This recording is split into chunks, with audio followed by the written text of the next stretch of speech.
आपल्यासोबत ज्येष्ठ साहित्यिक डॉक्टर श्रीपाद भालचंद्र जोशी आहे। त्यांनी आज परत एक पत्र मुख्यमंत्र्यांना लिहिलेलं आहे, विशेष करून जो त्रिभाषेचा मुद्दा आहे आणि हिंदीच्या सक्तीचा विषय आहे। त्या संदर्भात राज्य सरकार जी समिती स्थापन करणार आहे त्याला घेऊन त्यांचं एक पत्र आहे। नेमकं पत्र कशा संदर्भात आहे आणि काय मागणी पत्रात?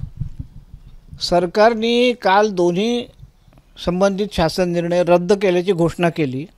इथे जर सरकार थांबलं असतं तर महाराष्ट्र एकमुखाने जी मागणी करतो आहे की हिंदीसह तिसरी कोणतीही भाषा अनिवार्य असणार नाही, हे सरकारने मान्य केलं असं गृहीत धरून ढोल ताशे वाजवायला हरकत नव्हती।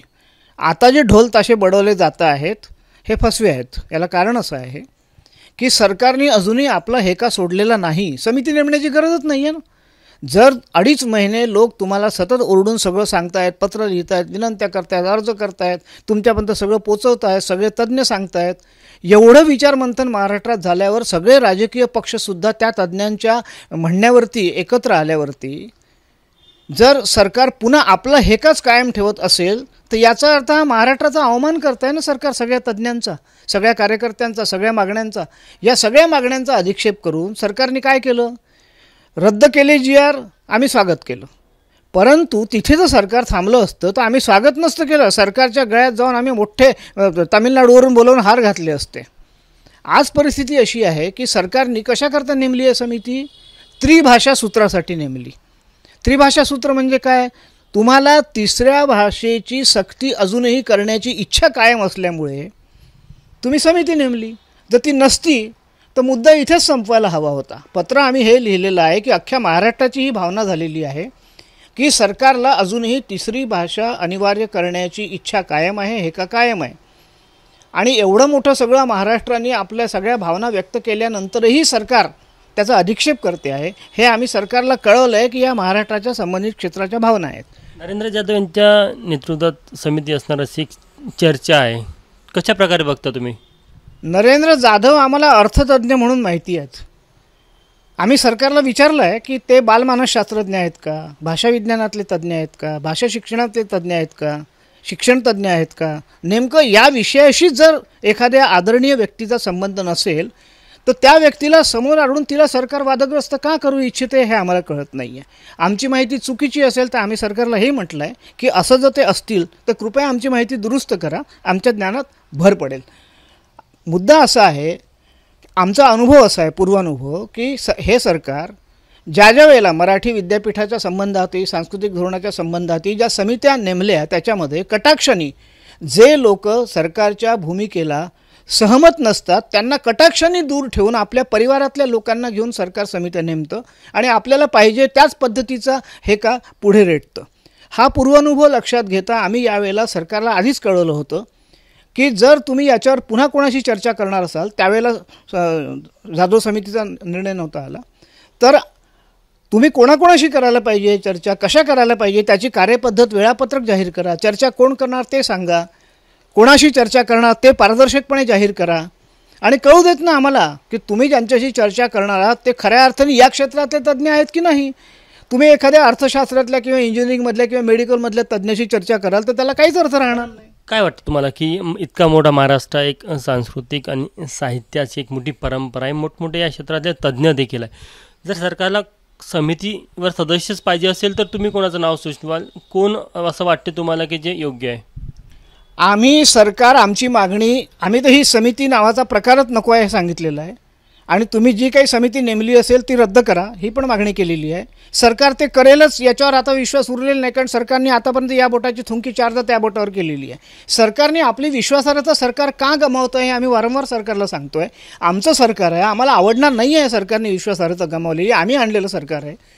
परंतु जर सरकारला तेच करायचं असेल तर मग संबंधित समितीमध्ये कोण असायला पाहिजेत? अशा भाषा विज्ञान, भाषा शिक्षण, भाषेत काम करणारे मराठीचे कार्यकर्ते, जी ही मागणी लावून धरणारे, त्या आघाड्या, संस्था, समूह, संघटना, हे आंदोलन उभं करणारे, त्यांचं जे काही म्हणणं आहे ते सुद्धा समितीमध्ये त्याचं प्रतिनिधित्व झालं पाहिजे। म्हणून आम्ही आजच्या पत्रामध्ये 11 नावं जी आम्ही सरकारला कळवलं होती की चर्चा करण्यासाठी तुम्ही जी पाठवणार होतो ती नावं आम्ही या समितीमध्ये असावी म्हणून आज पाठवली आहेत। सरकार काय करतं ते आपल्याला पुढे कळेल। काल मुख्यमंत्र्यांनी म्हटलं की त्रिभाषा संदर्भातली जी समिती स्थापन करण्यात आली ती उद्धव ठाकरे तत्कालीन मुख्यमंत्र्यांच्या काळातली होती आणि त्यांनी त्यांची नावं देखील दिलेली होती. तो पटतो का तुम्हाला मुद्दा? आम्ही माशेलकर समितीचा शालेय शिक्षणाची काडीचा संबंध नाही हे माजी शालेय शिक्षण मंत्री वर्षा गायकवाड यांनी परवा जाहीर करून झालेलं आहे. ते घेऊन आम्ही सरकारला पत्र लिहिलेलं आहे की माशेलकर समिती ही 1ली ते 5वी तिसरी भाषा अनिवार्य करण्यासाठी नेमली होती का? त्याचं उत्तर सरकारने अजून दिलेलं नाही. ते दिलं की पुढे पाहू. ती उच्च आणि तंत्र शिक्षण विभागाने नेमली होती. शालेय शिक्षण विभागाने नेमलीच नसल्यामुळे माजी शालेय शिक्षण मंत्र्यांनी सांगून झालं आहे की तो अहवाल स्वीकारण्याचा मुद्दाच नाही आहे त्या विभागाने. सरकार दिशाभूल का करताय? प्रत्येक वेळेला फसवणूक का करताय लोकांची?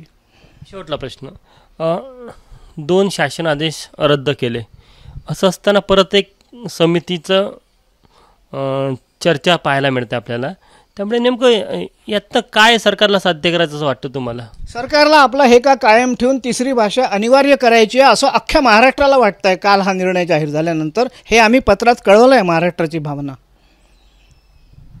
पुढची भूमिका काय असणार आहे जर का सरकार तिसरी भाषा अनिवार्य करण्यावर ठाम राहील तर? साहित्य क्षेत्रातले अभ्यासक म्हणून पुढची भूमिका काय राहणार तुम्हाला लोकांची? हा मुद्दा साहित्य क्षेत्राचा नाही आहे. हा मुद्दा अख्ख्या महाराष्ट्राचा आहे आणि प्रत्येक मराठी भाषिकाचा आहे. हा भाषेचा प्रश्न आहे. मुलांच्या त्या वयातल्या कोवळ्या मेंदूचा आणि आकलन क्षमतेचा प्रश्न आहे.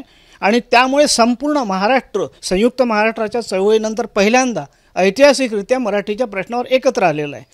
आणि आपापले झेंडे वगैरे सगळं बाजूला ठेवून जे काही पलीकडे घडणार होतं ते घडू नये याच्यासाठी सरकारने आजपासून अधिवेशन असल्यामुळे घाईगर्दीने काहीतरी काल निर्णय घेतलेला आहे. हा काही तार्किक निर्णय नाही आहे. तार्किक निर्णय तोपर्यंतच राहिला असता जर केवळ शासन निर्णय रद्द करून सरकार थांबलं असतं तर. जर सरकार पुन्हा तिसरी भाषा अनिवार्य करण्याचा हे का कायम ठेवणार असेल तर मला असं वाटतंय की महाराष्ट्र याहून मोठं आंदोलन करेल. राज ठाकरेंनी आज जी भूमिका मांडली ती पटते तुम्हाला? नाही, मुद्दा राज ठाकरे काय म्हणतात उद्धव ठाकरे काय म्हणतात हा नाहीच आहे इथे. ते फक्त मराठी भाषेसाठी काहीतरी म्हणतायत म्हणून एकत्र आहेत. आम्ही काही राजकीय कार्यकर्ते नाही, राजकीय पक्षाचे स्वयंसेवक नाही.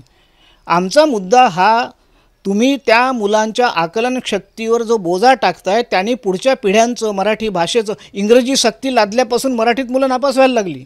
1 शिक्षकी आणि 2 शिक्षकी शाळा महाराष्ट्रात किती मोठ्या संख्येने आहेत. 18,000 सरकारी शाळांची पटसंख्या 20च्या खाली असल्यामुळे तिथे हिंदी सक्ती आपोआपच लागू होणार होती.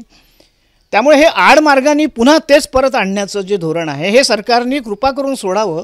अख्ख्या महाराष्ट्राला सरकारचं हे धोरण मान्य नाही आहे. तर हे होते ज्येष्ठ साहित्यिक डॉक्टर श्रीपाद भालचंद्र जोशी यांनी मुख्यमंत्र्यांना एक पत्र लिहिलेलं आहे आणि त्या पत्रासंदर्भात एकूणच मागच्या 2-3 दिवसामध्ये ज्या काही घडामोडी आहे त्रिभाषेचं सूत्र असेल किंवा हिंदी सक्तीचा विषय असेल त्याबद्दल त्यांचं काय मत आहे आणि काय मागणी आहे हे देखील पत्रात मांडली आहे. कॅमेरामॅन मिथुन आत्मनेसह तुषार कोहडे, एबीपी माझा, नागपूर. एबीपी माझा, उघडा डोळे बघा नीट.